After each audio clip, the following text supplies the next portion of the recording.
Hey everyone, welcome to the Money Talks with Andy channel.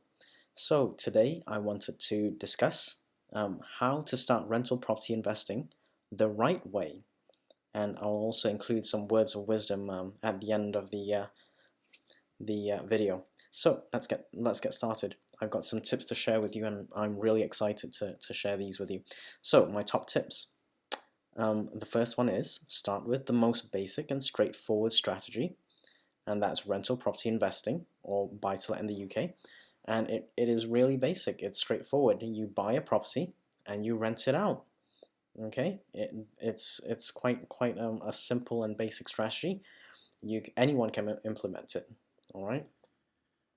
Now you need to make sure you buy a property at a fair price and that you get the rental yield you're looking for. And do not bottom fish. Okay, and do not aim to pay the absolute lowest price, because this seldom ends well. All right, I can go into a lot more detail. Drop a comment if you want me to do a separate discussion on this. More than happy to. But people who bottom fish, those are typically very greedy people. Okay, and I'll come on to that in the next slide. Now my third tip is always make sure the deal is cash flow positive. Alright, I'll repeat that. Make sure the deal is cash flow positive. It's critical. If you're in negative cash flow territory, you will not make money, you will lose money, you will bleed yourself dry. Okay, so make sure it's cash flow positive and you're adding an asset to your portfolio and not a liability. I did a separate video on what an asset is, and check that out. I'll put a link to the video here. Feel free to check that out at any time you want. Now my fourth and final tip is be sure that you have a good cash buffer to weather unexpected events. It's also referred to as an emergency or rainy day fund, but anyone who's been in this investment game, it doesn't matter what you're investing in, but anyone who's been in the investing game, especially in real estate, they will know that things can and do go very wrong. So it could be damage to the property, intentional or not, by tenants. Maybe it's weather damage.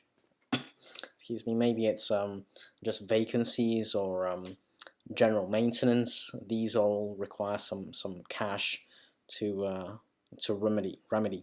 Okay. Now, just a reminder, none of this is financial advice.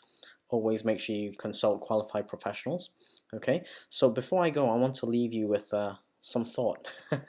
Is greed good? Is it good?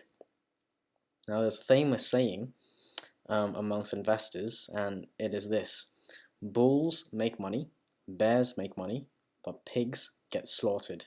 Okay, and this applies to people who want to time the market, who want the absolute highs or absolute lows, to make sure they get every single bang for their buck, and this almost always ends very badly.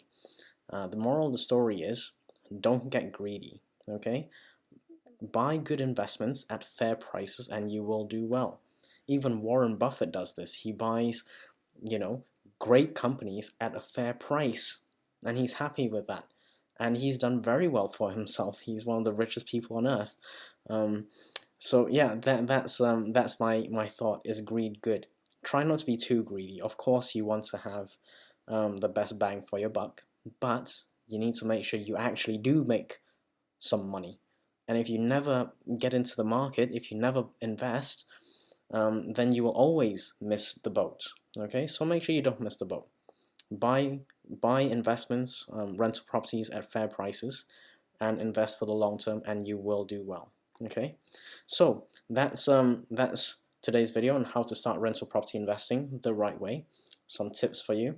If you enjoyed the video, give me a like, subscribe to the channel, and check out the next video that YouTube has suggested for you. Until next time, have a great day, everyone.